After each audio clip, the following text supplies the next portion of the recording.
All right, in this video, I'm gonna tell you about the formula that I've used over the years in the service industry to try to keep clients happy, and not only that, buying from you over the long run. So let me tell you about this before you keep on losing clients. Let's go. So in the service industry, one thing that you gotta know, and which I'm sure you do, is that we are here to service them. Sometimes I talk to my team because they, especially the artists on my team, they get their feelings hurt quite often because clients, when they say something like, I don't like that, I hate it, that's terrible, or that's horrible, they feel insulted because they're artists, and artists don't like to be talked to like that about their art.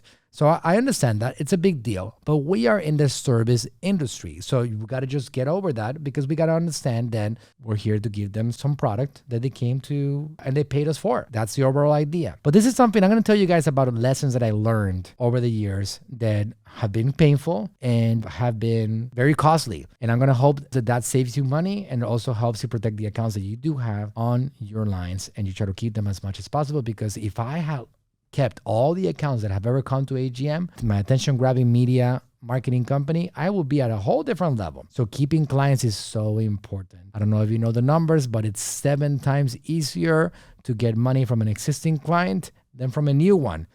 I think in the agency world, I'm going to say it's 100 times easier, just because these people pay you month after month after month after month.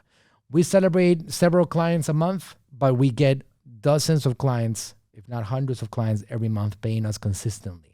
So you see, it's a very important thing when it comes to retention.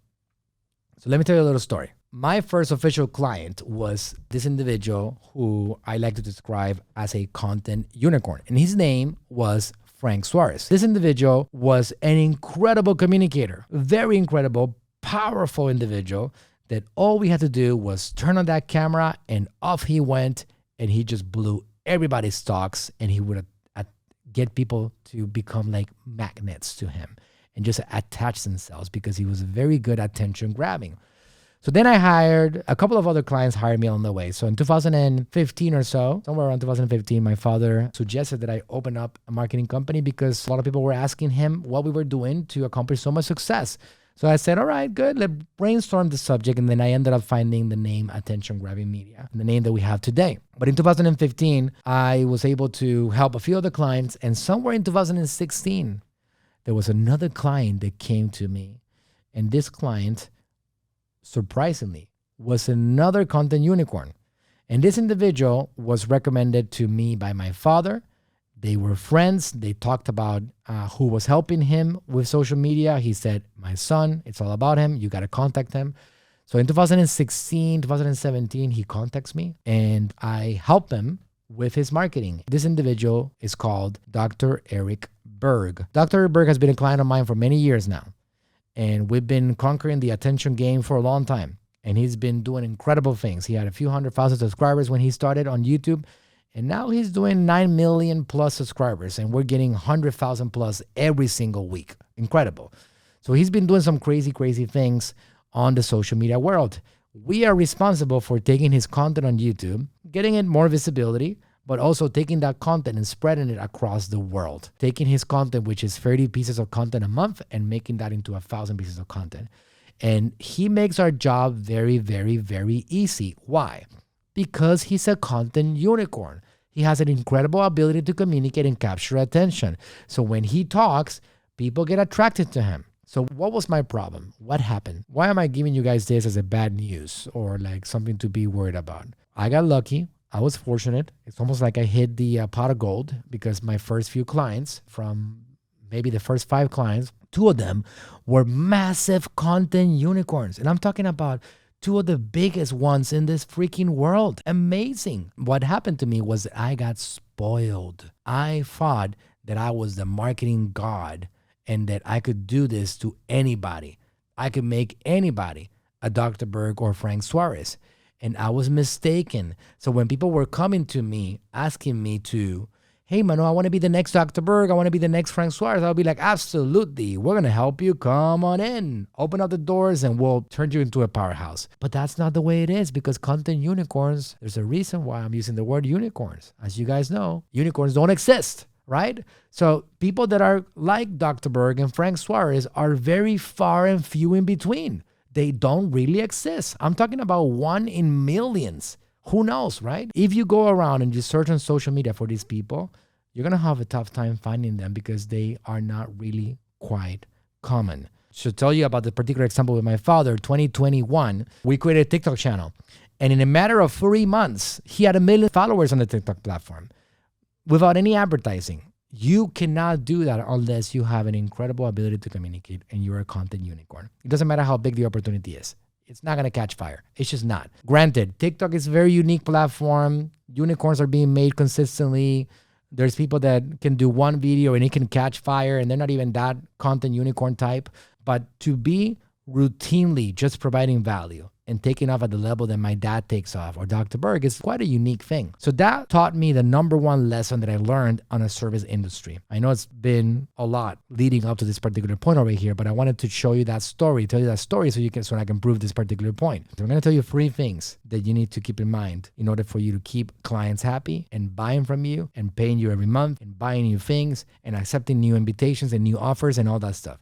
The number one thing is expectations. The biggest thing of all that can damage your relationship with a client is setting the wrong expectations.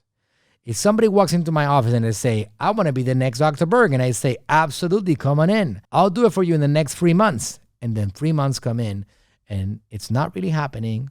They're doing good. They're getting attention. They're getting views, but they're not doing Dr. Berg-like numbers. 6 months come in. They're still not happening. The one thing that would destroy our relationship the fastest is the fact that I promised a certain thing and I did not deliver on that promise. That's number one. So when you're delivering services to clients, set your expectations correctly. I have heard other people in the past, like even somebody that I admire, Mr. Grant Cardone, he said, overpromise and overdeliver. I completely disagree, especially in the marketing world. You do not want to do that because in the marketing world, when you promise something, it's not that one thing that determines the success. There are many different elements that will determine whether you succeed or not. And that includes also the brand, the demand, the audience, the market, the economy, the other staff and the other people, the other departments in the organization. There's so many different variables that for you to come in here as a marketing agency and promise numbers would be the one thing that would cause the most destruction to your organization. So you can set expectations and say, listen, this is what we've done in the past and this is what it's taken. But just so you know, I expect you guys to be willing to pay for our services for a year before you start talking about it's getting too complicated or it's too difficult. Because the game of building a business and finding a marketing strategy that works, it is a long-term game that you got to put the energy, you got to try things out, and you got to work together until something clicks. And that is the process. So setting expectations with your team, setting expectations with your clients from the beginning will open up the door for longer term clients and less churn rate overall. Very, very, very important. Number 2 is communication. Even when you feel that your expectations are falling short or you know they're falling short, communication will keep on buying you time. Some of the things that I have seen cause a lot of destruction also in our organization here, in our service organization, is the fact that account managers, our staff, stop communicating enough to our clients. Or maybe they have good news and they don't share them.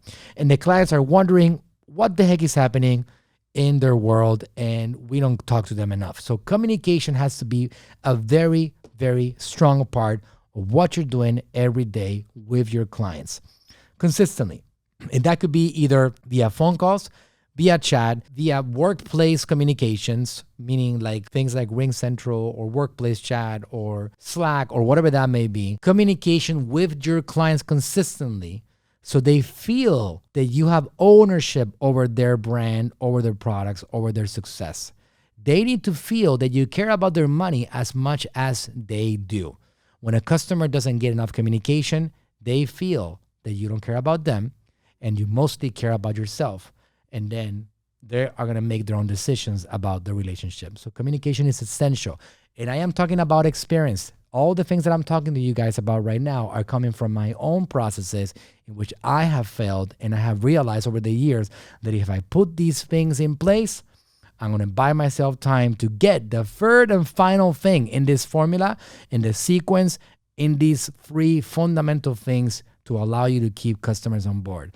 That third thing, which is not less, but is extremely, extremely important too, is results. Results will buy you time across the board, of course. Results would even forgive the fact that you barely communicate to your client and that you incorrectly gave expectations months before. Results are absolutely an essential part of what you are, because at the end of the day, they all came here looking for those results. So if you make an obsession with results, that's also going to keep your clients on board. These three things in that particular sequence for me are the most important things to do and to focus on when it comes to servicing clients. Manage expectations from the start. It doesn't matter in what industry you are at. Let them know what that process looks like. Ensure that you're communicating to your client consistently via emails, text messaging, or communication platforms. And then make sure that you're getting the results that you promised. Those three things are going to open up the door not only for retention, but also for clients becoming your brand ambassadors. They're going to be your number one advocates, and they're going to be the ones bringing you in more business than any advertising campaign could ever bring you. Put those things in place and see yourself winning. I have seen that time and time again in this exact sequence succeed.